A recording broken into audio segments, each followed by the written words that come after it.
Hola, hola, buenas, ¿cómo están todos? Desde aquí, desde Medellín, del periódico El Colombiano, en el programa Mesa Central, los acompañamos Daniel Rivera, el editor general del Colombiano, Juan Diego Ortiz, el editor de Metro, nos acompaña desde Bogotá Santiago Ángel, editor de política, y Luz María Sierra, quien les habla. Oiga, esta semana no tienen chiste ustedes. No, que es chistín, como perdió Medellín, no, no perdió pasó, o ganó. no clasificó, no. pobrecito. Medellín ganó y quedó eliminado, como siempre. Yo sigo siendo desinformado del fútbol. Yo creo que lo único es qué frío los que están haciendo en Medellín.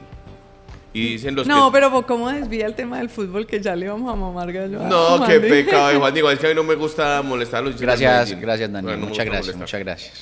No, yo quería decir era que creo que es un temperamento los de los hinchas del Medellín.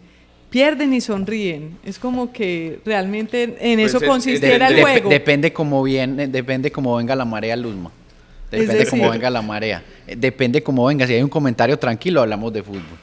Porque hay hinchas muy fastidiosos, entonces toca ponerles de una cerrada la puerta en la cara. Que está afuera de este, no, ellos saben quiénes son. Todos los que vengan, desde el portero de la unidad. No, pero bueno, a propósito me pareció espectacular el partido de fútbol del Nacional y Medellín, en donde las imágenes desde arriba que tomaban los drones fin de semana mostraban el estadio, medio estadio de color rojo, más de medio estadio de color verde, y un pedazo de color rojo, y todo eso estuvo en paz. Es decir, sí se puede. Obviamente se calientan mucho los ánimos. Yo cada que se ponían a pelear en la cancha los jugadores, yo decía, Dios mío, van a alborotar esas tribunas. Creo que los futbolistas son en parte muy responsables de que haya algún tipo de problema en las tribunas, pero bueno. Hubo un episodio muy bonito, Luzma, y fue como una batalla afuera de instrumentales, de las barras, de la Resistencia y los del Sur, y se enfrentaron con cánticos afuera, con la plazoleta de banderas, muy bonito, pues el hicieron evento, más y que saltaba... como algo artístico, por decirlo de alguna manera. Eso es muy bonito. Sublimaron el conflicto al arte. Está muy bien. Termina el partido y seguimos viviendo en la misma ciudad todos. Exactamente, ojalá así sea siempre. 75% de los directores de tecnología en Colombia no encuentran el talento que necesitan. Conectar con las personas idóneas para áreas de tecnología en un tiempo estándar de 20 días es posible con Experis, marca de Manpower Group. ¿Está listo para transformar su negocio? Contáctenos en manpowergroupcolombia.co. Bueno, pero nuestros temas, los temas por los cuales estamos aquí con ustedes. El primero de ellos, esta semana yo creo que el tema, uno de los más fuertes, fue el tema del lanzamiento de Vicky Dávila definitivamente como candidata presidencial, que es algo realmente histórico. Yo no recuerdo en el país, porque si bien hemos tenido periodistas candidatos, muchos periodistas han sido presidentes o los candidatos. Sobre todo, incluso porque hay un libro que escribió Malcolm Dees, un gran pensador británico que es muy cercano a Colombia, que decía los gramáticos y el poder, porque su planteamiento era que los gramáticos en Colombia, los que sabían utilizar la oratoria, eran los que habían terminado siendo presidentes, como Belisario Betancur. En ese momento él planteaba, pero después de él, pues hemos tenido a otros que no son tan gramáticos, como Juan Manuel Santos, que era subdirector del Tiempo, como Andrés Pastrana, que era director de un TVO y se llamaba El Noticiero. Entonces ahora Vicky le han hecho como mucha bulla, que porque es periodista y se lanzó. No, eso es lo que ha sido la historia de este país. Tal vez el problema fue que Vicky Dávila asumió un papel como mucho más fuerte, como mucho más de utilizar el periodismo para atacar a sus oponentes, que tal vez no ocurría antes con los otros periodistas. Sí, pasó como con Superman. Vicky iba de periodista, pero por debajo parecía que era el uniforme de candidata, como Superman, que tiene el uniforme de Superman y pero les van a decir que estás viquista, porque no, si estás diciendo Superman, la Mujer Maravilla. No quiero decir eso, solo que estaba como escondido debajo de ese ropaje, y el asunto es que todo cobró como otra línea cuando ella lanzó su campaña de hacer periodismo por las regiones y hacía estos recorridos por Colombia. Y entonces la gente se preguntó, bueno, ¿esto es campaña o esto es periodismo? Ella siempre dijo que era periodismo, pero ahora todo lo que dijo pues se echa por tierra, porque es que si ya es candidato no dice... Bueno, se sobrepusieron los dos roles al tiempo. Exactamente. Sí, porque lo que era muy complicado, era más que para la política, era más complicado incluso para el periodismo, porque era estar utilizando el periodismo. Me parece que en buena hora ya renunció y tomó la decisión de plantear su nombre, que creo que lo hizo de manera anticipada. Muy rápido. Entre otras cosas, yo creo que ella lo tenía previsto para después, pero este empuje del triunfo de Trump, porque de alguna manera esa irreverencia, ese políticamente incorrecto que a veces pareciera que se asimilara, además Vicky Dávila es muy cercana o es cercana a Marco Rubio, que es el nuevo secretario de Estado de Estados Unidos. Entonces era como aprovechar que la burbuja estaba alta y tal vez dar un primer paso. Claro, esta semana puso las fotos de la condecoración cuando ya lo nominaron a secretario de Estado Marco Rubio, ya las puso pues obviamente mostrando ahí su influencia que tenía. Claro. Porque Marco Rubio la condecoró en el Senado de Estados Unidos. Pero además, ella cuando ganó Javier Milei en Argentina la presidencia, ella conectó de una con ese discurso. Desde antes había conectado, siempre hablaba de la libertad, de esta libertad de que hablan los llamados libertarios, y siempre usaba esos argumentos para atacar a Gustavo Petro. Eso primero la envalentonó, y ahora el triunfo de Trump, que es de esa misma línea, que es una nueva línea de la derecha, como que está dando mucho de qué hablar. Ella se ajusta a ese modelo y yo siento que es como nuestra... Claro, y además se ajusta al nuestra Milei. ¿Nuestra Milei o nuestra Trump? Como más, no sé si Trump, pero porque Trump es un más se ajusta a Milei, porque es desde afuera. Claro, y era presentador, y era una persona que nunca ha estado en la política, sino que están como en los medios, y ella es eso, ¿no?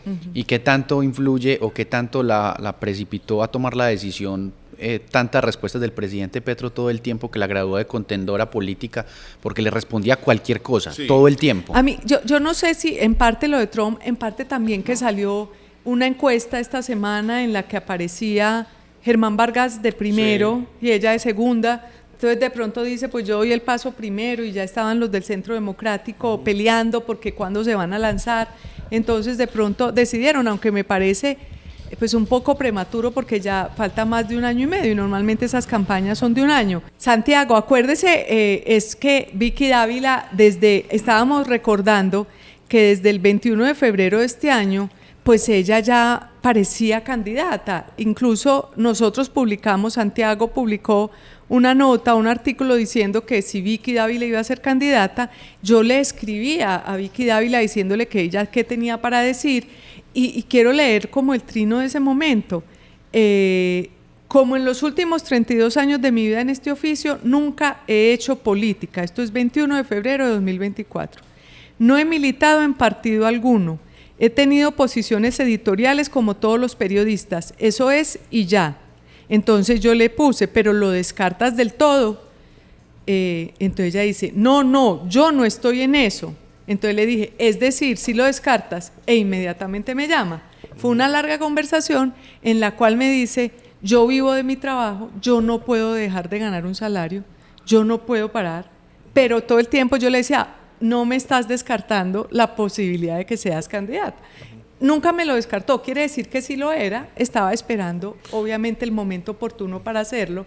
Luego fue que vino la condecoración que tú mencionabas, Daniel, del Senado de Estados Unidos, donde apareció con Marco Rubio, con María Elvira Salazar, ahora los que están superposicionados. Los poderosos hoy de Estados Unidos. Lo cual le da a ella una ventaja especial, es decir, eso yo creo que le puede ayudar en su campaña. Y luego, pues ella desde ese momento era candidata, pues hasta que finalmente ya estalló la olla. Oíste, y esta semana empezó la cosa política a propósito de la cosa política. ¿Era la cosa política o la cosa política sigue moviendo? Silabiada. ¿Cómo? Era la cosa política está moviéndose. Está moviéndose. Entonces, ¿y por eso qué? la cosa política está moviéndose. Ah, ella se movía. Y ella se movía. Claro. Y se movía muy... ¿Cómo? Muestre. No. Para los que no entiendan el Para los chiste. que no se acuerdan. Es que estamos ya... No, usted está joven, seguramente muchos sí se acuerdan, pero Vicky Dávila tenía sección en noticias En RCN, y realmente eso pues fue la que le hizo más popular. Sí, la cosa política. Una periodista muy trabajadora de siempre, muy trabajadora. Muy camelladora. Ella por la mañana estaba a las 5 de la mañana en la FM, al mediodía hacía televisión, por la noche hacía televisión. Yo trabajé más de un año con ella en semana, ya para mencionarlo, y es una mujer incansable. O sea, trabaja de sol a sol. Pero lo que iba a decir... Parece que le estuviéramos haciendo propaganda. Sí, pero ¿Usted sigue en la propaganda? No tengo nada que ver con... Sí, no, aquí somos... Con los libertarios y con la derecha. Pero, Luzma... sí, que la semana política empezó con el tema de Miguel Uribe en las encuestas. Acuérdate que María Fernanda La Cabal, pelea con Cabal. durísima. Cabal dijo que eso era una encuesta paga, que era fletada, que Miguel Uribe no lo conocía ni Cristo y que en cambio... Pero tal y como van las cosas... Pero, exacto, aparece Vicky Dávila en el panorama... Y eso pone otro. Oiga, dejemos hablar a Santiago. Santiago, usted no tiene nada que aportarnos a esta charla. Estamos divagando mucho. Mójese, hombre. A ver. Todo está muy bueno el podcast. No, Luz María. Pues ella todo este año tuvo esas mismas controversias con periodistas. Todo el año estuvo en esa dualidad o en esa ambigüedad de no confirmarlo y no descartarlo. Recuerde que también tuvo una pelea dura pública con Camila Zuluaga, con María Jimena Duzán. Eso fue fuertísimo. Ella estuvo muy fuerte. Ella asumió como una actitud de taches arriba. De taches arriba. No sé si todo eso estaba programado dentro de su estilo de hacer candidatura fuerte. Sí. Y lo otro es que a la par que pues ella estaba revelando unos escándalos muy duros sobre el gobierno y sobre el presidente Petro, también Semana contrató unas encuestas y en esas encuestas aparecía el nombre de Vicky Dávila, es decir, pues ella empezó a medir su nombre, o Semana empezó a medir su nombre y esos resultados adentro le dieron buenas cifras, entonces ya tenía un elemento pragmático para lanzarse. Sí, hay también lo que habría que analizar es qué posibilidades tiene Vicky Dávila. Obviamente siempre es muy temprano para hacer pronósticos, pero definitivamente dentro del esquema electoral siempre pues hay quienes, el candidato que se gane el favor de un sector y el candidato que se gana el favor de otro sector. Vicky Dávila yo creo que pica en punta en esto de ganarse el favor del sector de la derecha. Por ejemplo, Daniel que mencionaba el tema del Centro Democrático, yo creo que ahí pues están en discusiones, pero de pronto el Centro Democrático termina sumándose a alguna candidatura de centro derecha. Ya les pica en punta a Vicky. Que pegue más, es decir, Vicky por su característica, muchos decíamos que ella era como Laura en América, pues, porque ella además canta, ella es tiene carisma. Es como una Evita, pero una Evita, pero de otro lado. De otro lado y con otras características, pero digamos que puede tener esa popularidad que de pronto no tienen otros candidatos, pero todo depende de cómo hagan la campaña. Entonces uno no sabe si finalmente o Vicky Dávila o Germán Vargas o el candidato del Centro Democrático son los que logren arrastrar el favor de este sector que hay del antipetrismo, ¿no? En la del entrevista, antipetrismo además, que yo creo que el antipetrismo va a ser muy fuerte y ella se ha ganado encarnar un poquito eso. Entonces yo creo que tiene sinceramente muchas posibilidades de llegar a la segunda vuelta presidencial. Yo te quería preguntar una cosa. Ella decía que ella simplemente estaba actuando con una posición editorial, como muchos periodistas, y eso es así. Muchos periodistas tienen una posición editorial, los medios tienen una posición editorial, pero vos como periodista de tantos años, ¿vos qué crees? O sea, ¿estaba pasando un límite en las confrontaciones con el presidente? No solamente estaba pasando un límite con eso, sino, por ejemplo, una portada que publicó contra Claudia López, que esos argumentos jurídicos no... Es decir, hay sobre el metro. Una denuncia que no se sostenía. Es una denuncia que no se sostiene y evidentemente era para atacar a Claudia López. Ella utilizó su plataforma de periodista para atacar a Claudia López, que justamente es posiblemente quien pueda ser su contendora. Si a uno le dijeran hoy, ¿quiénes van a ser los finalistas dentro de un año y medio? No sería descabellado pensar que Claudia López y Vicky Dávila, representando cada una un sector. Y por eso ella ha estado tan afanada en ponerla al nivel de Gustavo Petro, del presidente Petro, en Twitter. Claro. Todo el tiempo. La vincula con Petro todo el tiempo. Entonces con chistes, mire cómo se pone de alegre cuando lo ve. Eso ha sido una manera de llevar una campaña soterradamente Ahora hay gente ligada que con el dice, pero periodismo. ella no es ninguna, ella no tiene nada de estadista, ella no conoce el Estado. Yo creo que desde el periodismo se aprende a conocer muchísimo el Estado. Sí, los Que intríngulis. uno sea buen ejecutor, pues Es sí otra es, cosa. yo no, pues yo no sé si ella, pero yo en particular no. Entonces uno Pero ahí no sabe. Luz María Petro fue alcalde de Bogotá y tiene una experiencia en la administración pública importante y las Y eso cifras no- más bajas de ejecución Eso no son las de él. garantiza nada. Garantía. Eso sí, exactamente, eso no garantiza nada. Ahora, detrás de esto también, pero bueno, ya tenemos que cerrar este tema porque si no se nos van todos, pues ver qué papel va a jugar Gabriel Gilinski, que Eso te iba a preguntar. que es el que realmente no es el manager de ella, pues porque sería grosero con ambos hablar en esos términos, pero sí es como el gran creador, pensaría uno, de la candidatura, o por lo menos el que puede tener mucho interés también en la candidatura. Y de ellos dos Fiat. hicieron la llave que ha movido el periodismo en Colombia en los últimos, desde 2021 a hoy, eso Hay- es innegable. Hay un dato importante para concluir, Luzma, desde aquí, es que ella se dijo en un primer momento que iba a renunciar hasta diciembre, hasta el 31 de diciembre, y lo que hemos podido saber es que este fin de semana deja la revista. A ver, una portada y una explicación sobre por qué decide lanzarse, y luego del fin de semana ya no va a estar más, Ah, y va a bueno, estar de lleno en la campaña. nos trae usted también, Chivas, qué bueno. Pues sí, mejor, porque uno no puede decir voy a ser candidato y voy Y a sigo seguir así hasta en diciembre, claro. No tiene ningún sentido. Bueno, entonces veamos a ver en qué termina esto. Esto lo que abre es la carrera presidencial, porque hay cerca de 100 candidatos. Yo no me acuerdo en ninguna otras elecciones donde tanta gente Más de estuviera 60. interesada. ¿Y cuál va a ser el desgaste en año y medio en estas con Eso 60 pues ya personas? son 60, pero eso se sabe queda que Se va ninguno de desgranando, esos claro, llega, claro, que- claro. Es más, está ya desgranado. Lo que pasa es que ellos quieren participar, quieren estar ahí, quieren que los cuenten, pero bueno, ni siquiera las encuestas logran meter a todos. Ya los encuestadores no saben a quiénes meter porque es tan larga la lista que se Necesitan hace un muy pliego larga de la cartulina encuesta completo. y la gente ya ni los conoce. Pero bueno, esperemos que tengamos unas elecciones muy importantes, que tengamos elecciones en el 2026 y que esas elecciones sean en paz y que podamos elegir en democracia.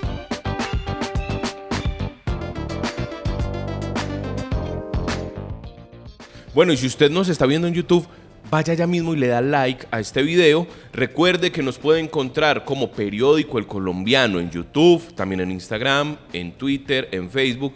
Bueno, Twitter... Like es el dedito Like así. es el dedito arriba, sí. Ok. Like, me gusta y se suscribe y nos sigue, Periódico El Colombiano, para que vea todos estos episodios de Mesa Central donde analizamos la realidad política y noticiosa del país, de Colombia, de Antioquia, de Medellín, y también pues los videos y todos los reportajes que hace el equipo del Colombiano.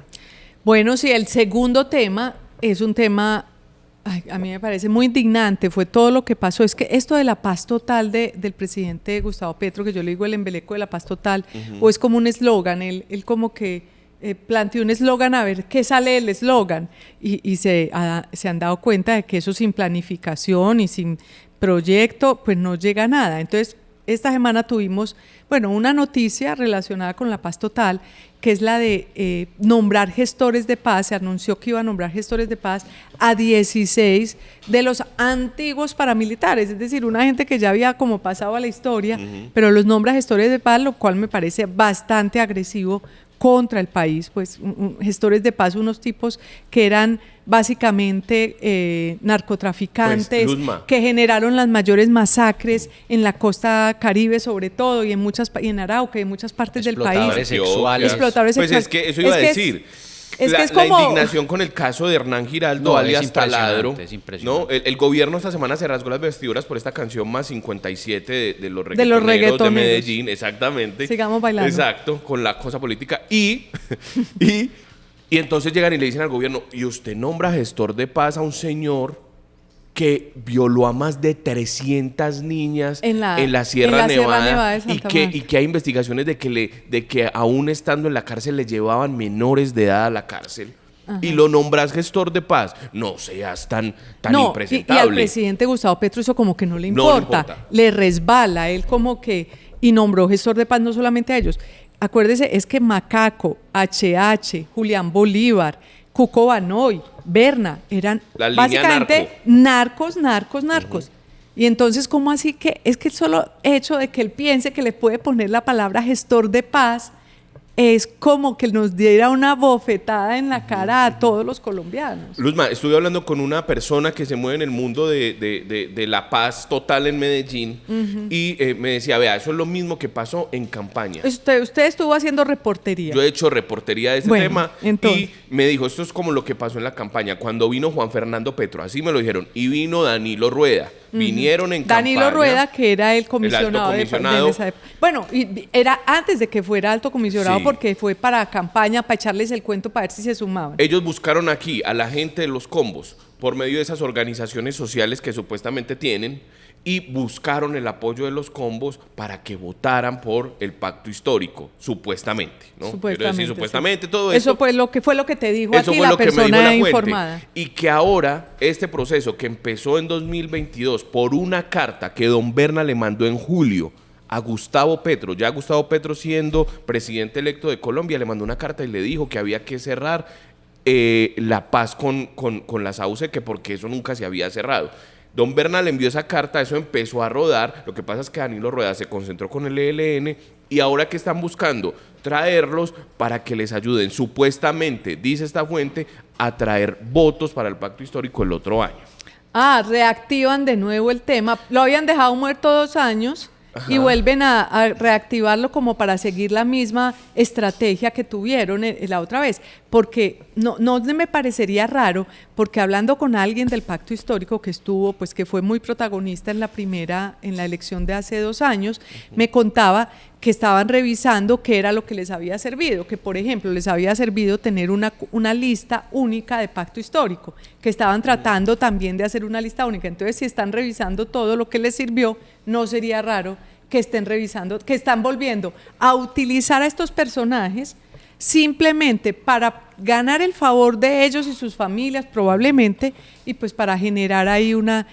pero realmente ese tema y el tema incluso y el tema de Mancuso, que ha empezado a hablar que entonces se intercambian sombreros mientras el presidente... Fue como una avanzada, primero con Mancuso.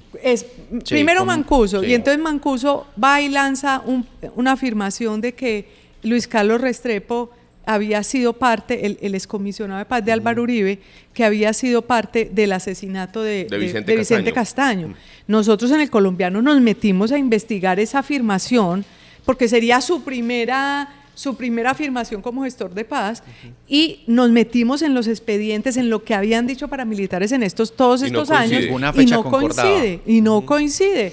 Por situaciones, exacto, ni fechas ni nada. Los testimonios de Monoleche, entonces, que era la mano derecha de Carlos. Lo que quieren, pareciera, es poner a estos paramilitares, a cambio de algún beneficio para ellos, ponerlos a decir cosas en contra de sus contradictores políticos. No sería raro que empiecen a aparecer estos paramilitares diciendo cosas contra X o Y persona, porque estos días decía un congresista del Pacto Histórico, Heráclito, decía que no los iban a dejar salir, que no era para darles la libertad a los paramilitares, sino que era para que hablaran desde las cárceles. Pero los paramilitares, ¿por qué van a querer hablar desde las cárceles? Ha sido una defensa vergonzosa que desde Oti Patiño la defensa ha sido esa, que la nominación de gestor de paz no les va a traer ningún beneficio jurídico, esa es la única defensa. Pero qué inversión de valores es que uno tenga en el rótulo de gestor de paz a Hernán Giraldo, que los testimonios son horribles. Esta semana los publicamos de las menores que fueron víctimas de él, y la única defensa del gobierno es que no van a recibir ningún beneficio jurídico. Pues ¿qué tiene que ver? Horrible, yo creo que si ha habido estallidos sociales, yo creo que debería ser verdaderamente una razón del estallido social. ¿Cómo nos van a venir a decir que estas personas impresentables, que estos delincuentes son los gestores de paz? Y por otro lado, pero esto no, digamos, esto es como lo que se habla por debajo, pero por encima lo que quieren decir, ustedes se acuerdan que el presidente Gustavo Petro ha dicho que se necesita, y esto también lo ha dicho la JEP, se necesita como un tribunal de punto final. Lo que dicen los abogados ya serios, digamos, que están detrás de todos estos paramilitares, es que la negociación de Ralito nunca se terminó. Pero es que Ralito nunca fue un proceso de paz, fue un proceso de desmovilización. Claro. Entonces se desmovilizaron, se logró que se desmovilizaran, llevan 15 años con la oportunidad de hablar. Si en 15 años no tomaron la oportunidad de hablar, de confesar toda la verdad, pues ¿por qué lo van a hacer ahora? Pero no solamente el tema de los paramilitares, esta semana también otro tema relacionado con lo mismo, con estas organizaciones criminales. El caso de las FARC y la decisión de la JEP de condenar al secretariado, a lo que llaman ya el antiguo secretariado, porque como ahora hay ya un grupo que se llama el secretariado, entonces les toca poner el antiguo secretariado de las FARC. Lo condenaron, Santiago, usted estuvo muy minucioso en la tarea de revisar ese tema, cerca de más de 18.000 casos de reclutamiento de menores, de violencia sexual, de todo tipo de vejámenes y de abuso de menores. Cuéntenos un poco esto, qué significa dentro de todo esto que venimos conversando. Pues Luz María, es una decisión en grises de la JEP, porque a la JEP siempre le habían cuestionado de alguna forma una falta de equilibrio frente a los casos de los falsos positivos, que es un caso muy avanzado, es uno de los macrocasos más avanzados, y todos hemos visto las audiencias en las que los militares se paran frente a las víctimas a reconocer pues cómo desaparecieron y asesinaron a jóvenes inocentes en muchas regiones, pero no había hasta ahora una gran decisión, una imputación consolidada contra los guerrilleros de las FARC. Y esta es una noticia que evidencia que pues las FARC sí tuvieron responsabilidad en los tratos inhumanos a los niños y niñas. 18.677 niños y niñas reclutados desde 1971 hasta 2016, pero hay pues de alguna forma una decisión de ablandar la responsabilidad de los máximos responsables por parte de las FARC. La decisión es contra 6 miembros del último secretariado, Julián Gallo, Rodrigo Londoño, exceptúan a Rodrigo Granda. Sí, porque el tema es que había hay muchos macrocasos en la JEP, como 11 macrocasos, y este sería el cuarto. El primero que se juzgó fue el de los secuestros, y ahí también condenaron al Estado Mayor, pero extrañamente en ese de los secuestros había 8 miembros del Estado Mayor. En este, que también es contra el Estado Mayor, hay 6. Pero hay varias cosas como que no casan. Primero, pues esto, ¿qué pasó con los otros 2 miembros del Estado Mayor, del secretariado? Y segundo, el tema de que los juzgan por omisión. Por omisión, eso generó mucha polémica. Por omisión, y no por acción. Es decir, cuando dentro de ese secretariado también hay algunos de esos miembros que eran considerados, como este señor Lozada, considerados que podrían ser, y Julián Gallo, ¿no? Lozada es Julián Gallo, que podrían ser, habrían estado involucrados en casos de violencia contra menores, o de abuso, o de acoso contra menores. Entonces, esas dos cosas, por ejemplo, eso no gustó mucho en las organizaciones de mujeres, que fuera por omisión, porque el día de mañana los van a juzgar en otros de los macrocasos territoriales, porque hay macrocasos territoriales, y entonces ya van a estar absueltos, porque si te absuelven por esto, ya no te van. Además, estos son crímenes de guerra, estos son de los peores crímenes. Violaciones al derecho internacional pero humanitario. Pero como las reformas que hicimos, estos no eran amnistiables, estos no son crímenes amnistiables, pero como en la reforma, esos tragos, esos sapos que nos tragamos, horrorosos, pues que yo todavía, a mí no me ha pasado, yo todavía tengo la patica del sapo por ahí afuera, porque yo todavía no he entendido esto de tanta libertad, de tanta libertad. Lo que pasa, Luz María, es que ahí pues el argumento del acuerdo y de la JEP es que no va a haber impunidad, porque ellos iban a ser condenados. Condenados, exacto, pero condenados en las penas alternativas. Allá voy. Entonces yo hablé esta semana con una persona de la JEP y yo dije, ¿qué tipo de penas están pensando? Y me dijeron, están hablando de ponerles grilletes, es decir, y tenerles una gran zona donde se pueden mover. Entonces, si esto va a terminar en que abusan de estos niños, que reclutan a estos niños, y van a terminar como Pedro por su casa, caminando por todo el Meta o por toda Cundinamarca. Como una zona de distensión. No zona de distensión, porque no van a estar todos juntos, sino pues uno en libertad, pues y como lo que hemos visto que ha pasado con los grilletes de los que les ponen a los narcos. Pues que los dejan en la casa y salen y vuelven por el grillete.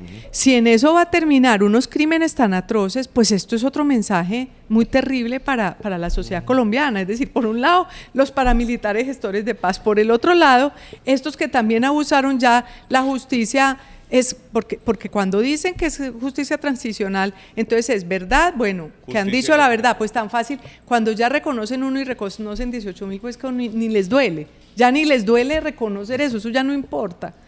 Y lo otro es reparación y no repetición. Y entonces en la no repetición, a pesar de que este grupo ha respondido al proceso de paz y hay que aplaudírselo, es verdad. Pero todo el grupo de las FARC no respondió y se volvió a repetir la historia. Y hoy estamos de nuevo en el país en lo mismo. Entonces el compromiso es individual o grupal. Es decir, también yo creo que hay unas... Lo que pasa es que ellos no pueden responder. No pueden responder, pero... Y los que se fueron en realidad es una minoría. Claro, una minoría, pero hoy son miles. Claro, son miles. Lo que pasa es que eso volvió a crecer y volvieron a reclutar. Pero una sociedad que no se ejerce un castigo sobre hechos repudiables, pues vuelve y repite esta historia todas las veces que sea. Luz María, y otra cosa cuestionable sobre esta decisión de la JEP es que lo que más han pedido las víctimas y en general en los estudios de conflicto en otros procesos de paz es verdad.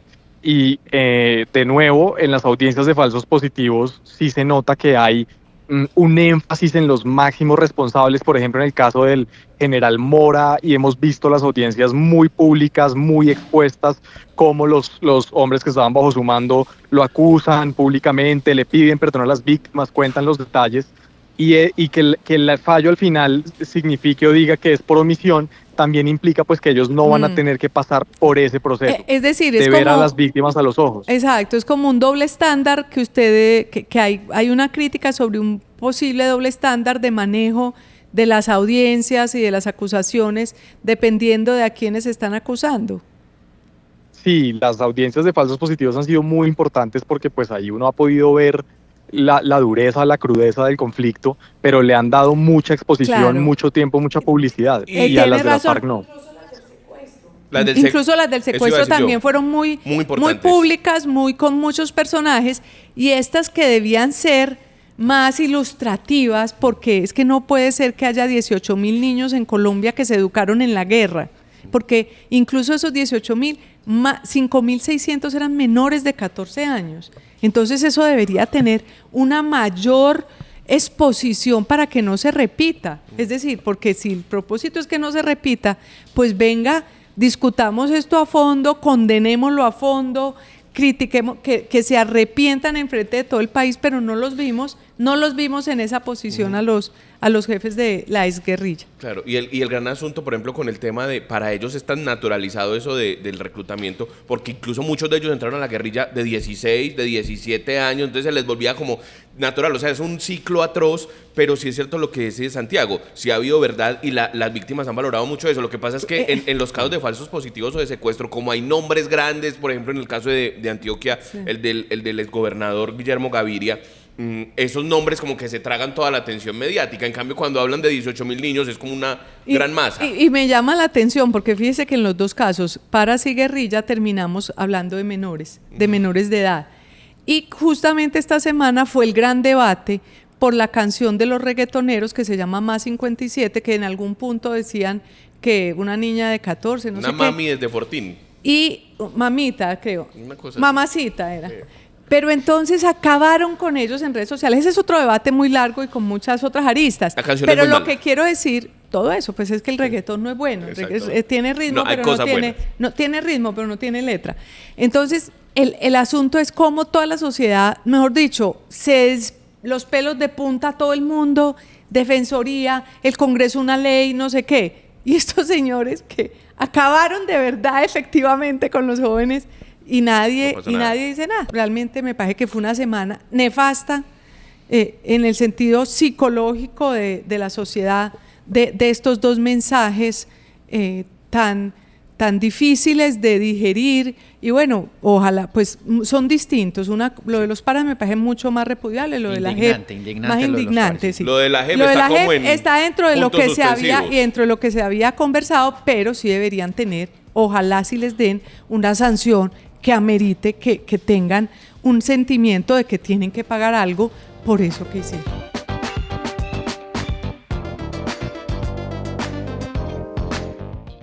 Oiga, Diego Vargas, nuestro editor económico, se suma a esta última sección. al último tema, que es Ecopetrol, y eso sigue como en caída libre, ¿no? Es decir, el último conteo habla de que cayeron 28,3, casi un tercio las utilidades de Ecopetrol, comparadas con el tercer trimestre del año pasado, ¿cierto? Lo cierto es, Luz María, que nos acostumbramos a hablar de las malas noticias de Ecopetrol. 28% caen las ganancias de la petrolera. Obviamente el gobierno defiende que se debe a una caída en los precios del Brent, que es nuestro crudo de petróleo. referencia. Sí, como que el gobierno dice, no, es que el petróleo está más barato y por eso cayó, pero... Exactamente, pero hay una diferencia, digamos, entre lo que cae el Brent, que es cierto que cae, pero cae entre un 5 y 10% en el acumulado del año, pero cuando uno va a ver cuánto cae Ecopetrol. Ecopetrol cae aproximadamente 30% en su valoración bursátil, dependiendo de dónde se mire, porque hay otras cifras que dicen que cae 50, un poco más, pero entonces la diferencia es muy grande entre lo que cae el petróleo y lo que está cayendo Ecopetrol. Es que el problema además es que de esto venimos hablando desde el principio del gobierno. Sí. Es decir, el gobierno no quiere explorar más petróleo, le pone todo tipo de talanqueras. Además, pone como presidente de la compañía a un señor Ricardo Roa y pone una junta directiva de bolsillo que echa atrás todos los proyectos nuevos súper importantes, y el señor Ricardo Roa aparece en una cantidad de escándalos. Entonces, judiciales. Pues no pueden decir que la caída de los ingresos de las utilidades es solo porque cae el precio del petróleo, es decir, todo está conectado. Cuando ellos han tomado 3.000 decisiones que desvaloran y menoscaban el valor de la empresa. Nomás claro. El presidente Gustavo Petro dice en una locución que Ecopetrol debería dedicarse a la inteligencia artificial.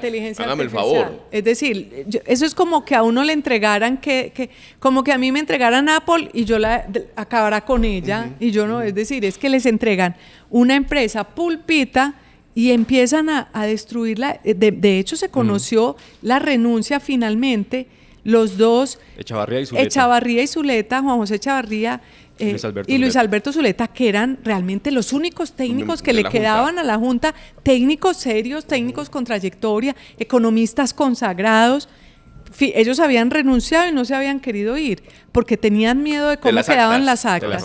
Pero claro, finalmente no resistieron más porque se dieron cuenta que se iban a quedar haciéndole el juego a una cantidad de cosas terribles, y dijeron, bueno, nos vamos con actas o sin actas, pero aquí ya les dejamos este problema. Además, porque había quedado, sobre todo con el negocio de Estados Unidos, que cuando el presidente Gustavo Petro decidió tirarse para atrás, que no estaban tomando decisiones técnicas, sino decisiones netamente políticas. No, y es que lo que pasa es que si ellos se quedaban con un presidente, con un presidente con los escándalos que tiene, ellos están avalando a ese presidente que está yendo en detrimento de la empresa. No, y a propósito, Luz María, una perla que suelta Ricardo Roa en la presentación de resultados dice: las acciones están baratas, el gobierno debería comprarle, el mercado debería comprar. Como si fuera tan chistoso, no, pues qué berraquera, les volví esto un buen negocio, compren las acciones. Eso va en detrimento de los cientos de miles de accionistas colombianos. La gente no se acordará exactamente. Todos los colombianos que compraron, pues este señor prácticamente le ha bajado de 5.500 más o menos, a 5.000 algo la acción. A 1.600, 1.700. Es decir, le ha metido la mano en el bolsillo a todos los colombianos que invirtieron en Ecopetrol. Decía alguien, vale hoy más un pasaje en el metro de Medellín que una acción de Ecopetrol. Y entonces, claro, pues seguramente, y entonces eso hizo que la acción rebotara, porque, es decir, ayer, el jueves, subió un poquito la acción, porque claro, está tan bajita que entonces la gente dice, pues compremos eso. Eso de todas formas es una empresa que en algún momento repuntará, y hay muchos inversionistas que echan plata. No sabemos si es el mismo gobierno, porque Ricardo Roa dijo, el gobierno debería volver a comprar. Entonces le decía alguien a Ricardo Roa, con que esto era como una especie de trampa, con que era para devaluar la acción para comprar barato. Para que el gobierno volviera a comprar toda la empresa, lo cual no sería extraño, porque acuérdense que al presidente Gustavo Petro le interesa mucho estatizar todas las empresas.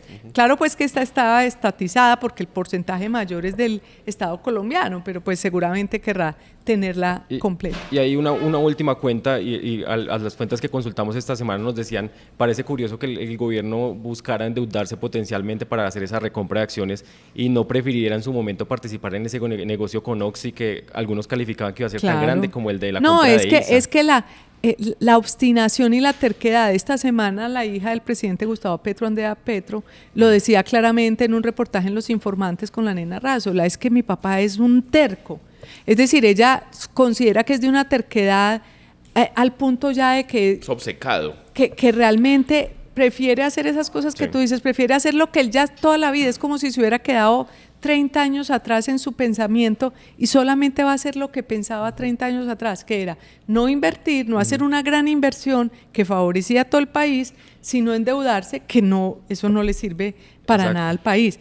Pero pues esto en medio, y todo esto hace que Gustavo Petro está teniendo problemas de caja, está teniendo problemas.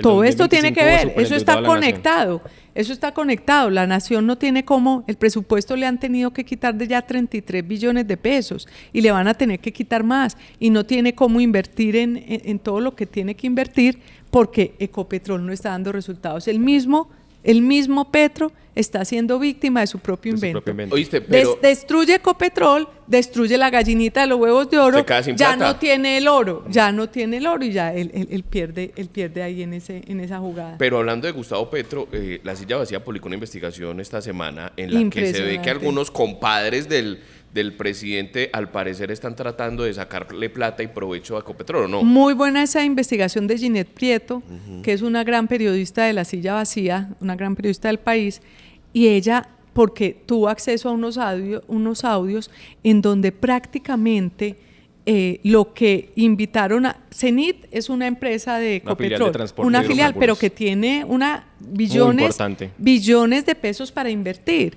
Entonces citan a unos funcionarios de Cenit fuera de las oficinas, entonces el funcionario dice, esto tan raro, yo grabo esta conversación. Puso a grabar. Y se puso a grabar y en la conversación le dicen, no, mire, es que el compadre del presidente Petro, que es Danilo Romero, que ha sido un personaje que ha estado gravitando ahí en el alrededor de Gustavo Petro, pues que Danilo Romero quiere como unas participación en unos contratos, etcétera. Y Mover unos puestos. Y el señor grabó todo esto, pero eso nos reveló cómo se maneja el detrás de cámaras de cómo se está manejando Ecopetrol. Toda la gente que está alrededor de Ecopetrol dice que se la están robando, Pues que no. se están robando esa empresa. No, y lo Es grave muy que- triste, no nos consta, pero toda la gente que es funcionarios, personas cercanas a ellos, todo el mundo dice, eso se lo están robando. Lo grave es que el artículo de la colega de La Silla Vacía dice que la persona, el directivo que hace esta grabación, lo denuncia en la línea ética de Ecopetrol y en vez de Ecopetrol decirle, bueno, ¿qué pasó? ¿Qué está pasando? Vamos a meterle el diente a esto, termina siendo echado de la empresa. Ah, claro, exactamente.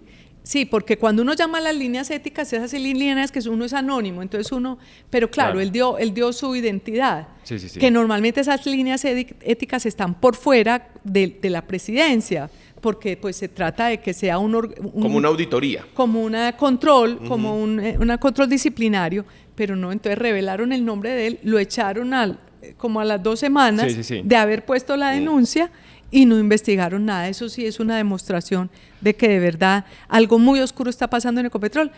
No sabe uno por qué sigue Ricardo Roa ahí. Ricardo Roa ahí es la demostración, porque no es solo este escándalo, son los escándalos de su pareja. Y su pareja, que tiene Su mucha pareja injerencia en la que empresa. tiene... Ricardo lleva Roa ahí Esteban es la Restrepo. demostración de que Gustavo Petro, que siempre se ha vendido como una persona contra la corrupción, le está jugando duro a la corrupción. No, y una última y paradójica es que Ricardo Roa decía, si mi persona le hace daño a la empresa, yo doy un paso al costado, pero nos quedamos Él no lo ha esperando hecho. que diera ese paso al costado. Sí, terrible, terrible. Estuvo largo este video Qué podcast pena hoy. con ustedes que les quitamos más tiempo del usual, pero nos entretuvimos mucho. Ve una parte hoy viernes, otra el sábado y otra el domingo. O lo ve 3 veces. Exactamente. Sí, lo puede repetir. Pero bueno, muchas gracias a todos ustedes por acompañarnos hasta este momento. Si no es puente, qué pecado, pero bueno, ahí de todas maneras nos volvemos a ver el lunes en los trabajos. Que tengan un feliz sábado, un feliz domingo y los esperamos el próximo viernes desde aquí, desde el periódico El Colombiano, en su programa Mesa Central.